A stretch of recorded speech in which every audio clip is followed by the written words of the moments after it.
할렐루야. 아멘.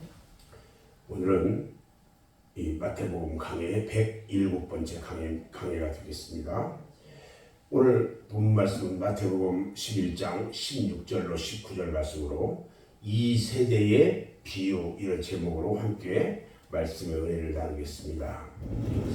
회개할 줄 모르고 복음을 받아들이지 않는 이 세대를 향해서 우리 주님께서는 피리를 불어도 춤추지 아니하고 애곡을 해도 가슴을 치지 아니하는 것과 같다, 이렇게 비유하셨어요.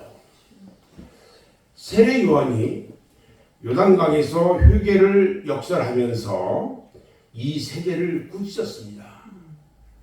그러나 이 같은 요한의 애곡에 가슴 치는 무리들이 없었다는 겁니다. 그 반면에 예수님은 생명과 천국의 소망을 주는 복음의 피리를 불었지만 그 피리 소리에 맞장 붙여 춤추는 무리들이 없었다, 이렇게 말합니다.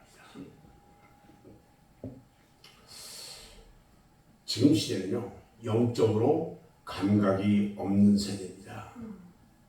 선지자가 나타나서 하나님의 백성들을 향해서 회개의 역사를 이룰 때에 이스라엘 백성들은 가슴을 치며 애곡해야만 했어요.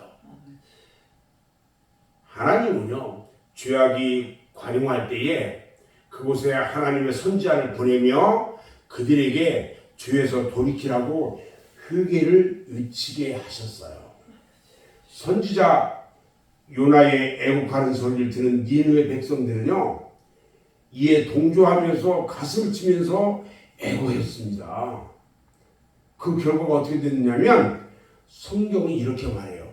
하나님이 그들의 행한 것 곧 그 악한 길에서 돌이켜 떠난 것을 감찰하시고 그 뜻을 돌이키사 그들에게 내리리라 말씀하신 재앙을 내리지 아니하시리라. 할렐루야. 아멘, 아멘.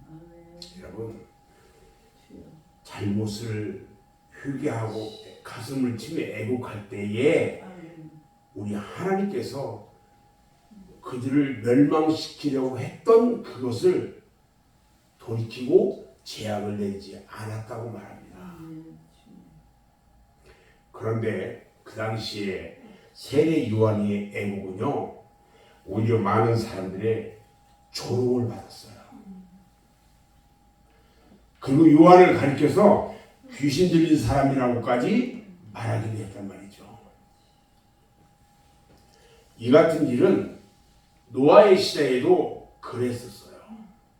노아가 120년간 하나님의 심판을 외치며 회개하기를 바랬지만은 그들의 생활은 먹고 마시고 장가들고 시집가고 있으면서 나중에 홍수가 나서 그들을 다 물속에 멸하기까지, 다 수장될 때까지 깨닫지 못했다고 말합니다.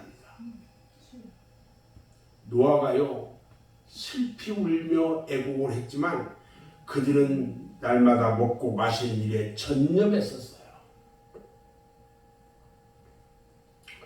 애곡을 해도요, 가슴을 치지 않는 세대. 애곡이라는 말은요, 어떤 소리냐면 사람이 죽었어요. 그 장사집에서 그 슬피 우는 소리, 그 소리가 애곡하는 소리예요. 누구든지 슬픈 일을 당한 장사집에서 애곡이 나오게 되고요, 이 소리를 들은 무리들은 주인의 슬픔에 동참해서 슬퍼하며 가슴을 친다는 겁니다. 이 비유는요, 죄에 대한 회개를 말하는 거예요. 세례 요한이 주님의 길을 평탄케 하려고 광야에서 이스라엘을 향하여 회개를 외치며 물로 세례를 주고 있었어요. 그때 대제사장을 이시해서 바리새인들이나 사두개인이나 서기관들은요, 세례 요한의 회개 소리를 듣고 슬퍼하며 애곡했어야만 했다는 거예요. 그런데 그들은 회개하기는 고사하고 그 마음이 더욱 완악해져 가지고 세례 요한을 죽였고요. 예수님을 십자가에 달리게 하셨어요. 하나님이 우리에게 애국하라고 하신 것은요, 그냥 슬퍼해라가 아니라 우리에게 생명을 주시기 위해서였어요. 하나님은 회개하는 자에게 긍휼을 베푸시는 분이세요. 이사야서 55장 7절 말씀을 보면요, 악인은 그 길을, 불의한 자는 그 생각을 버리고 여호와께로 돌아오라. 그리하면 그가 긍휼히 여기시리라. 우리 하나님께로 나오라. 그가 널리 용서하시리라. 암만 악하다고 할지라도요, 우리 하나님께 나오면은 우리 하나님께서 용서하시고 긍휼을 베풀어 주신대요. 우리가 하나님의 불쌍히 여기심을 받지 못하면은 우리는 우리의 죄악 중에서 죽을 수밖에 없는 거예요. 우리가 죄악 중에서 살 수 있는 길은 오직 하나님께 돌아오는 길이에요. 하나님은 우리에게 우리가 죄악에서 떠나면 죄악이 우리를 패망케 하지 아니할 것이라고 말씀하시고요. 너희는 스스로 돌이키고 살라고 에스겔서 18장 30절로 32절에서 우리에게 권면하고 계셔요. 하나님은 우리의 죄를 용서하기를 원하십니다. 하나님이 우리 죄를 용서할 수 있는 길은 뭐냐? 회개뿐이에요. 여호와께서 말씀하시니 오라 우리가 서로 변론하자. 너희의 죄가 주홍 같을지라도 눈과 같이 희어질 것이고 진홍같이 붉을지라도 양털같이 희게 되리라. 이렇게 말씀하셨어요. 우리의 죄를 깨끗게 해주신대요. 하나님이 우리에게 회개를 권면하시는 것은요, 우리에게 하나님의 언약의 축복을 내려주시기 위해서 우리에게 회개를 권면하는 거예요. 예레미야서 5장 25절 말씀을 보면요, 너희 허물이 이러한 일들을 물리쳤고 너희 죄가 너희에게 오는 좋은 것을 막았느니라. 이렇게 말씀하셔요. 자, 그러면 왜 사람들은 애국하는 선지자들의 경종에도 불구하고 회개하기에 인색했을까? 회개를 잘 안 했을까? 그것은요, 그들의 마음이 죄로 굳어져 있기 때문에 그래요. 죄로 뻣뻣해졌어. 사람들은 그 심령의 완악함으로 회개하기를 원치 않는 거예요. 지금 이 세대는요, 피리를 불어도 춤을 안 추는 세대예요.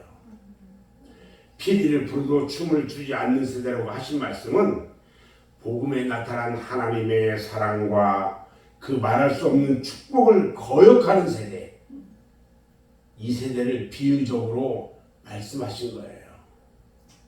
복음은 우리에게 생명을 주고 천국을 주고 평안을 줍니다. 이 복된 소리를 들을 때에 사람들은 이 소리에 맞추어 기뻐해야 합니다. 사람이 피리 소리를 들으면 그 소리에 맞춰 춤을 춰야 한다는 거예요. 좋은 일이 있을 때는 같이 좋아해야 되잖아요. 그런데 사람들은요, 복음을 들어도 아무 감각이 없어요. 기쁨이 없어요. 이 복음을 소망하고 막 할 때 그 기쁨이 있는 거거든요. 그런데 복음을 들어도 아무 기쁨이 없어. 오히려 그들이요, 복음을 듣고도 주님을 향해서 세리와 죄인의 친구라고 비방했단 말이에요. 여러분, 복음은요, 굿뉴스, 기쁜 소식이에요. 우리는 이 복음의 나팔에 따라서 춤을 춰야 합니다. 그러나 이 세대가 그렇지를 않아요. 저는 말씀을 마무리하려고 하는데요. 그러면 왜 이런 세대까지 이르렀을까? 그것은요, 이 세대가 악한 세대이기 때문에 그래요. 지금은요, 말세에 고통하는 때예요. 우리 주님은 말씀합니다.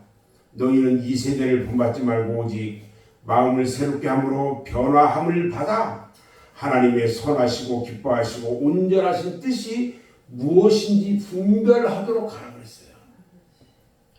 마지막 세대를 살아가는 우리 모두는요, 하나님의 뜻이 무엇인지 분별하는 삶을 살아가는 우리 모두가 되어야 할 것입니다. 그 뜻을 오늘도 분별하며 한 날을 살아가는 저와 여러분 모두가 되기를 주님의 이름으로 축원합니다.